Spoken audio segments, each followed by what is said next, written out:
because it's not only the painting part. If you really want to turn it into a profession and you really want to be serious about it, there are so many other things you have to learn first and do first, like your presence on social media, like owning a good website, going to art fairs or do an exhibition. How do you get your art out there? There are so many things you have to do before you can be professional. My name is Sonja Small here. I'm an artist, art coach, and course creator. I created the Help I'm Artist podcast because no matter where you are on your journey, whether you're just starting out or maybe you've been a working artist for a while, you too can take steps to turn your creative passions into a meaningful, sustainable profession. Happy listening. Bianca Lever exchanged the lowlands of the Netherlands for the rolling hills of Italy, where she now lives and works as a full-time artist. In this episode, Bianca discusses the challenges she faced in transitioning from a hobby to a full-time professional artist, her inspiration, and what she's doing to attract new audiences to her art. Well, Bianca, wonderful that you could join me for the Help I'm Artist podcast. We are just so curious to hear about your story, about your journey as an artist. Give us a little bit of an insight, who you are, where you are, and what are you doing? Well, first of all, thank you for having me. I'm very excited about this. I am a Dutch artist. I live in Italy, and I live in the middle part of Italy in a region called Le Marche, near a city called Sassoferrato. And I'm living in the hills of the Apennines. So I have a beautiful view where I live. Wow, that sounds like the dream life. Was it always something that you wanted to do? Did you always see yourself as an artist? Just tell us a little bit about how your life and your journey as an artist progressed. Well, I started painting a little later in life, somewhere in my 40s, about 15 years ago. At first, it was meant to be a hobby. And then I got a little bit more serious about it. I went to art school and I got my art degree there. Still, I wasn't really painting professionally at that time. It was still more or less a hobby that was becoming more and more important to me. But then when we moved to Italy 8 years ago, I don't know, something shifted. I guess it's the surroundings, the beautiful nature. The people here in Italy, very different from the people in the Netherlands. Very open, very warm, and well, all these things together, it did something to me. And I got more and more inspired. My work became more and more colorful, more bright, more even bold. And that was the moment that I decided to make it, to turn it into my profession, because it was just giving me so much joy to paint. I saw myself evolving. I saw my art evolving. So I thought, well, why not make it my profession? Was that a difficult step for you? Because I know a lot of artists, creators struggle to make that transition from having art as a hobby to having art as a profession, that you have to sort of overcome mindsets or obstacles to own that space or step into that space. How was that for you? It was not so much difficult, but there was a lot of work to do before getting there, because it's not only the painting part. If you really want to turn it into a profession and you really want to be serious about it, there are so many other things you have to learn first and do first, like your presence on social media, like owning a good website, a really good website. What else? Going to art fairs or do an exhibition. How do you get your art out there? There are so many things you have to do before you can be professional. For me, the biggest step was to give myself permission to do something like that and to believe that I could do it, to believe in myself. I think that's the first step you have to take always. And then from that, if you're there and you're thinking, why not? Why not do this? Why not live my dream and just do it? And then you have to think about the house. So how are you going to do it? What are the steps you have to take to get there? Yeah, that was the next. So the next step was developing my own style, finding my true voice, finding a method, how I want to paint, the style I want to use to do that. What I noticed at a certain moment, I came to a point that I realized that I was doing my best too much. I was making too big of an effort to make beautiful paintings. That caused me to become too perfectionistic, too precise, and too tight. I ended up painting tighter and tighter because I wanted to do it so good. And I thought this is not my way because I have far too much temperament for a working method like that. I need to be able to be free, to be loose, to having access to much more mixed media, and then you can stay spontaneous and free and work in a whole different method. So that was something I had to discover. So it started with the permission. It started with the permission, and the second thing was developing my artistic skills and finding my voice and way to work that was good for me and my temperament.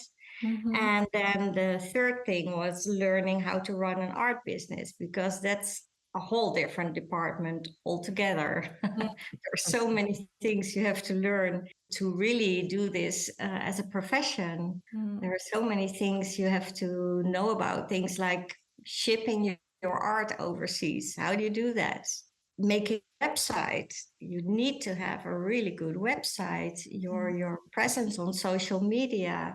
People have to be able to find you. Otherwise, you can paint 1,000 paintings, but if nobody knows that you're doing that, they can't find you. That too is not an easy part of being a professional artist. It's something we all struggle with. How do you show it to people? There are so many ways to do that, but you have to find out what is a way that's good for you, that works for you, a way that you enjoy. Because there are so many ways that you can promote your art that are enjoyable. I really like being on social media, for example, because you get to connect to people, you get to show your art, you can share your sometimes even your deepest feelings or why you're passionate about some things, and it's all connection, and I really love that. We'd love to hear a little bit about your art. What motivates you to make your art? Why are you not writing books? Or why are you putting what you're feeling into artwork? Just tell us a little bit about your artistic style and what that means to you. Okay, well, there are several things that drive me to make art. One of the main things for me is that it keeps me sane. It's for me a way to process all my thoughts, my feelings, my experiences, everything that happens around me. And it's for me, it helps me to process. It keeps me calm. It soothes my soul, so to speak. Art is like a vehicle to me to share something, to spread positivity, to spread beauty, color. My art often has a feeling of hope and joy, and it's all positive. It's all positivity. And I think it's very important to share that, to spread that.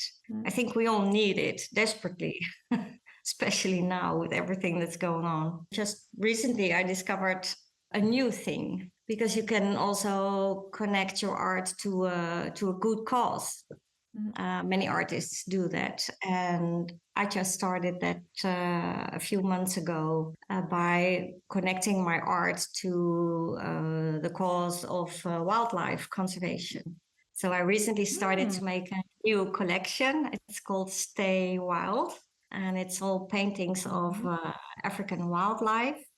I connected with a few wildlife trusts in Kenya that I know that I visited in the past, because I've been to Kenya several times and traveled there, and that's where I got my incredible love for wildlife. That's a really beautiful thing. If you can do something like that, it's really deepened it for me, because it's very special that you can do something for a cause that's very dear to you, and you can use the thing you love doing the most. For me, making art, and to connect these two things with each other and to do something good. Yeah, So that's a it wonderful goes thing. beyond the painting process that keeps you sane, that helps you express your feelings, emotions, and process life. The connection with your audience, with a cause, it goes far further than just the painting, if I understand your story. Exactly. Yeah, so there are really very different sides to it. It's my own side, for because it keeps me sane and keeps me healthy. And then the next thing is that it's a way of connecting to people, to my audience, to other artists. And then now there's the third thing, that I could connect it to a good cause that's really, really dear to me. And I think it's incredible that you can use your art for things like that. It's wonderful. And the special thing about it is it's like this new adventure. It's like it leads itself. I don't know. The paintings, they paint themselves. It goes so effortlessly. I don't know why, but it's just, I started painting and whoops, and it's there. And also the connections you get with other people, because it resonates with the people that have the same emotions about the wildlife, and doing something to protect them, to help them, to conserve them. It resonates with other people, and then beautiful things happen. I mean, I love all animals, absolutely, but some just, you resonate with some more than with others. When it sparks something in me, then something has to happen before I can paint it really from the gut. It goes for animals, it goes for people. I have to paint from my gut. I have to feel something, and then beautiful paintings come. Like, for example, this zebra behind me. I don't know. She has this look and this posture. It's almost like she's got something regal. I don't know. I found her so elegant, and then I thought I have to add gold leaf. I don't know. It emphasized her being. So then it's something in the energy of the animal that I find that it asks for something, or the gold leaf accentuates that. I think people really should follow you on social media, because you make amazing reels and stories of your process, and then they can actually see you in action. That's an art in itself, being expressive, and it's like a dance with your subject matter, and it's very physical. So definitely follow Bianca on online. What would you like your audience to feel and remember when they've encountered your art, or where do you see your art hanging, and how would you like your art to have that life after the studio once you've sold it? Yes, well, where do I see my art hanging? Well, I see it hanging often, because whenever I get the chance, I go and deliver a painting myself when I sell it, because I think that's a really special moment to deliver a painting and then see what happens, how it affects people, how they can be touched by that, and really be happy about it. And then seeing it on a wall in a house or in a restaurant or whatever. It's very diverse where I see it hanging. Last month, I had an international art fair in Montefiore dell'Aso, which is an Italian medieval town 2 hours from where I live here in Italy. And then there was this lady, she walked by, and she stopped like that, and she looked at a painting, and then she turned quiet and tears came in her eyes, and then something happens, and it's different for everybody. It's to do with their own experiences, with their memories. It resonates with them. It touches a a core. Yeah, it's very personal, so it's very different for everybody. But it's so special if you see that happen. It always makes me feel very, I don't know, sort of humble or small. I'm like, wow, I can have this effect on somebody else because it's my heart on the canvas, and that touches somebody else's heart, and it's very, very special. They go all over the world, your art pieces. And They then do you ever do. get like a photo, an image, or feedback from a person that has? Oh yes, absolutely. Like that's a nice story. I painted a baby elephant from a picture that I'd made at the Sheldrick Elephant Orphanage in Nairobi in Kenya that I'd visited at the end of 2021. And I was still in the progress of making it, but then I always post in process pictures or reels as well. And then I had tagged the Sheldrick Wildlife Trust. And there was this couple. They had seen the process picture of that baby elephant because they follow Sheldrick as well. So it was my hashtag Sheldrick Wildlife Trusts, and they had found that elephant, and they wrote to me on Instagram, and they said, "Oh, we have discovered your painting, and it's beautiful." It was still in the ugly stage. It wasn't beautiful at all. But anyway, it touched them because they had just visited the elephant orphanage. And they said, "Oh, please let us know if you ever decide to sell it." I said, "Oh, yeah." I'll tell you right now. And they bought it. They bought it. And then they were so happy with it that they live in Mississippi in the USA. So I shipped to the States to them. And then they asked me if I would consider to make another elephant painting for them. And I usually don't do commissions, but in this case, I was like, wow, painting an elephant. I love painting elephants anyway, so why not? And then I painted a specific baby elephant for them, also from the Sheldrick. And they bought another painting from me from a giraffe painting. So these people, they bought 3 paintings. It's incredible how things can go. And we still have contact through Sheldrick, and because I donated to Sheldrick 20% of all proceeds of these paintings, because Sheldrick is one of the good causes that I support. So they were happy, Sheldrick is happy, I'm happy, everybody's happy. And all the aspects of why I so much love being an artist. It's doing something good, it's spreading happiness and beauty, it's connecting with those lovely people in the United States. But it all comes together. Is there a downside? Are there things that you least enjoy? Well, there's one thing I find sometimes difficult, and it's something we all struggle with, and that's artist block.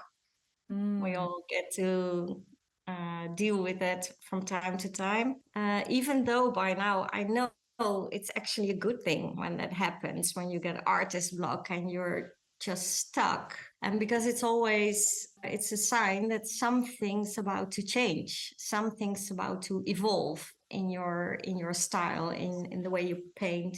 So it's really a good thing, but still it throws me off balance every time when it happens, because you're like, what? Oh no, the imposter syndrome. Yeah. Now everybody will know. Crazy how it works. All relate to that. And then what Yeah. do you do? How do you make that switch? Is it a mental? Is it physical? Do you just keep going? Do you talk to yourself? What do you do to move forward? By now, I know it's a good thing when it happens. So I don't panic anymore. I'm just like, okay, I know what's happening here. Just have to make sure that I keep going. So there are so many ways to do that. For me, it always helps to really do something different. So, for example, if you always work on large scale canvases, go and work on small scale canvases, or work at 10 works at the same time, or use totally different art supplies that you never work with, or the way you do things, do it the other way around. It's just, you have to shake up everything a little bit. Yeah. And then that always works for me. But it's different for everybody. There are people, they dive into their sketchbook or do plein air painting outside, what they usually never do. Do something that you're not used to. And then about marketing and selling, we spoke about it a little bit. Do you have tips for people? What are you doing to market and sell your work at this moment? Well, before you do anything marketing-wise, the most important thing is that you think about your why. Like you asked me before, why do you make art? Why is it important for you? It's important to know that, because once you know that, and from that knowledge, you will do your marketing in a way that suits that. The words will come when you know your why.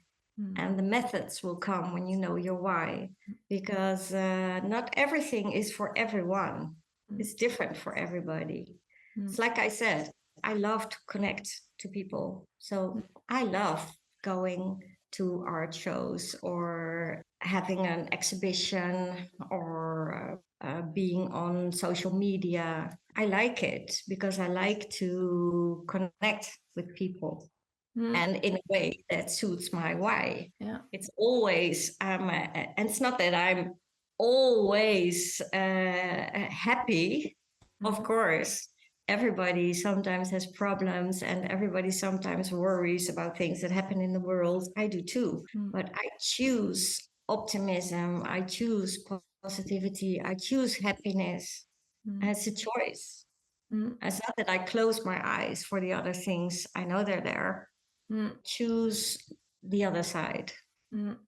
That's the initial thing that's very important, to realize what is your why.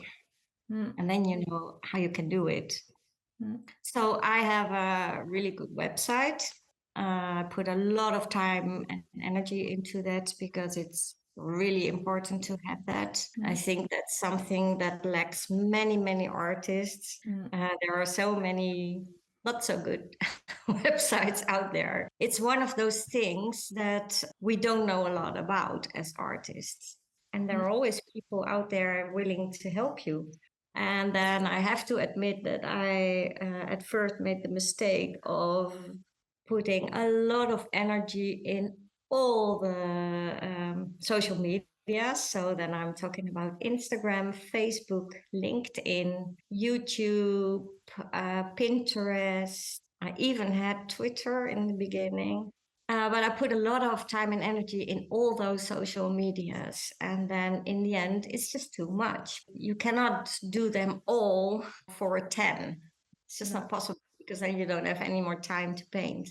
No, and to live, and to breathe. Yeah. So then in the end, I decided, okay, what will be my main social? And that's, for me, that's Instagram, because I find it a really good way of being able to do everything. You can do everything there. You have your stories, you have your pictures, you have your reels. You can even boost your messages. You have to pay a little bit for that, but it's not so expensive, and you can really target. You can say, like, for instance, now I'm doing the wildlife. I can target my audience by saying, okay, wildlife lovers. I have a lot of people that like my art in the United States and in Germany, for example. So I say, okay, California and Germany, for instance. So then you have your specific place. Yeah, geographical place that you can target. Yes. Your audience that are there will see your posts. Yeah. You like art, you make art for yourself, for an audience. Why should people surround themselves with art? Why is it important? What's your vision on art in our culture? Yeah, I think art is extremely important because it touches us on a whole different level, on a very deep level. It connects people to each other. It brings hope. It brings joy. Yeah, I think it's very, very, very important. And luckily nowadays, it's much more accessible than it used to be because art is literally everywhere. It's not only the original paintings that you can buy nowadays, but you can buy prints. Art is on all sorts of products. It's everywhere, and I think that's a really good thing because we need it. We need the beauty, we need the hope, we need the colors, and it's a really good thing. It's even sometimes for free. Think of street art. All the street art that's out there is just for free. It's for everybody to enjoy. So yes, I think it's very important. Yeah, and there's so much evidence now with surveys that have been done on a neurological level to how art and creativity is so healing, and you've experienced it yourself, that it's such good therapy and so good for your own balance and processing, that even doctors are prescribing patients that have depression or need to surround themselves with color, with other, stimulus, to go and look at art. It actually positively affects at a neuron level the brain.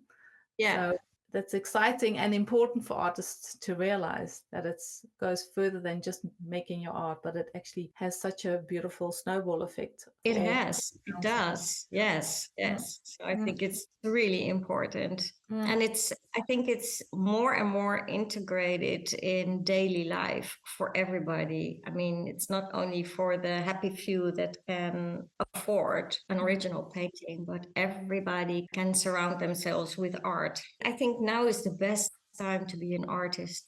Are there artists that you admire? Where do you find your inspiration besides the travels and the journeys that you've been on? Are there artists that you can relate with, and who and why?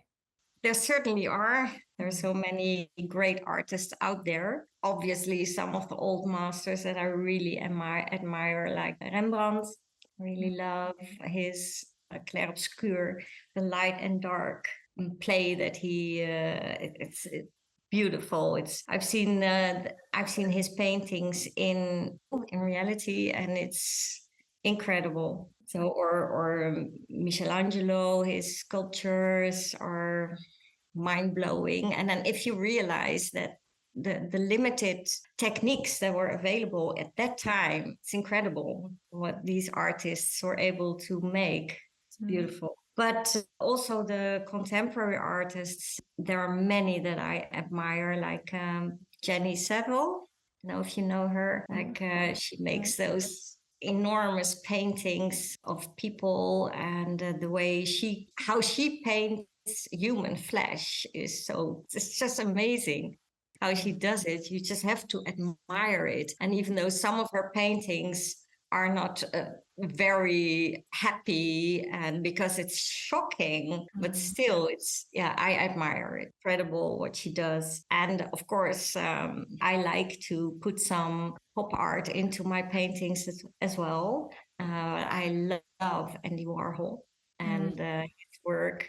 I mean, he was the father of pop art, obviously. He was far ahead of his time. It was very revolutionary what he came up with, and it has changed so much in the art.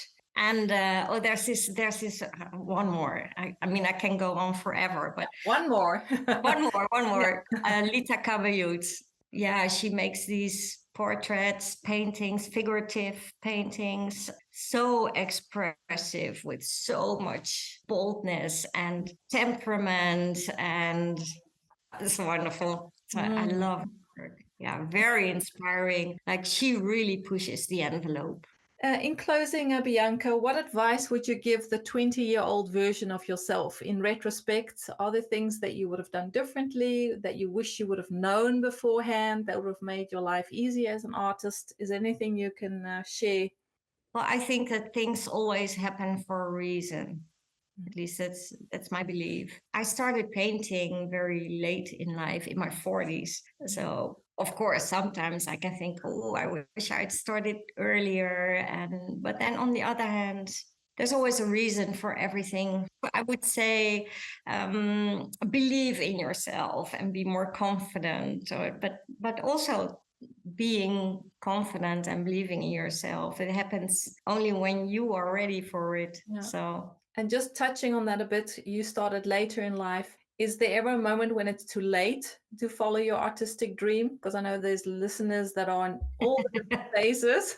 Is it ever too late? Or what would you say I to don't someone think that's so. thinking No, maybe? no, no, no. I don't think so. I mean, it doesn't matter what age you are. I started somewhere in my 40s and I am 60 now. It doesn't matter. And there are, oh, the other day I saw somewhere on internet, probably on Instagram, a story about a lady. She was really old. I don't know, in her 80s. And she was still painting and selling and she had just started, I don't know how long ago, not so long ago. So I mean, it doesn't matter. And do it and believe you can do it, because everybody can do it. It's just you have to do it. You were saying, all those experiences that you've had in your life, you all pour that into your art. It's all part of your story. It all makes you. And, maybe you've had a profession before and then have started being an artist. You take that all with you. And that's such a rich, Absolutely. like a treasure that you have. And you can now tell your story visually through an art form. And that's never wasted. And that's the difference when you start out, very young. Yeah, what do you know of the world? You're still discovering. Later in life, there's so much more that you can pour and say and share. And you start caring less and less what people think about you. So those are all perks. Starting a little bit later in life. It's so true, because now with the wildlife series I'm doing to create awareness for the wildlife conservation in Africa. How did that come to exist? Because I used to be an airline hostess in a previous life. I've been flying around the world for 11 years with KLM, the Royal Dutch Airlines. And I used to go to Kenya many times, and I started doing safaris there, and I got in contact with the wildlife there, and I fell in love with African wildlife there. So that's because I used to be an air hostess in a previous life. And today I'm creating this wildlife series and I'm helping wildlife trusts in Kenya. It's crazy. That's how it works. Are there any books that you can recommend? One of the books that I really, really love, and I would recommend every artist to read it, it's The Big Magic of Elizabeth Gilbert. But it's about the same thing I was talking about earlier. Inspiration will have to find you working. It's all about that. And it's a wonderful read. For me, it was a real eye-opener, because it's so true that you have to work and then inspiration will come, not the other way around. Yeah. And all about that. So that's a really good read. Yeah. And then there's another book is more into the practical side of being an artist. It's written by another artist, a Dutch artist as well. Her name is Bianca Lever. She wrote a book. Unfortunately, at the moment, it's still only in Dutch. It's called In My Studio. But the Dutch name is, well, I don't know the Dutch name, but we'll put it anyway. In the notes. People can check it out. Yeah. And it's filled with pictures of her working in her studio, and she's also a mixed media artist, and she's always experimenting and looking for new methods, new materials to work with. And it's very inspiring to see that book, to see everything, how she does it and all the steps she takes and all the ideas that she has, and you can do this and try that, and very, very inspiring. So that was also, it reminded me and still reminds me of always to stay curious, to keep experimenting, to try out new things, and nothing is crazy enough. You can try everything, and very nice things can happen. Absolutely. So that's also really good, not so much a read because it's in Dutch, but it's filled with all those pictures, and it doesn't matter that it's in Dutch. No. Okay, we'll put those in the notes. People can have a look. But do you have like a life verse? Do you have something hanging in your studio, an affirmation or a quote that you live by that sort of sums up who you are? Start before you're ready. And it's so true, because the moment is always now. It's not wait until this happens or that or tomorrow or next month. No, start before you're ready. Even if you're not ready yet, just do it. Bianca, I just want to thank you for taking the time to chat with us. It was my pleasure. Well, that's all for this week. If you want that extra support in marketing and building a business around your creativity, then you're welcome to join me and a group of wonderful artists from around the world in the Help I'm Artist Facebook group. And if you don't ever want to miss an episode, then you can follow or subscribe to the podcast wherever you're listening to this episode. And leave a review, as this will make the podcast more visible and easier for other artists to find it. Thanks for that. Have an amazing week, and I look forward to connecting with you next time. Until then.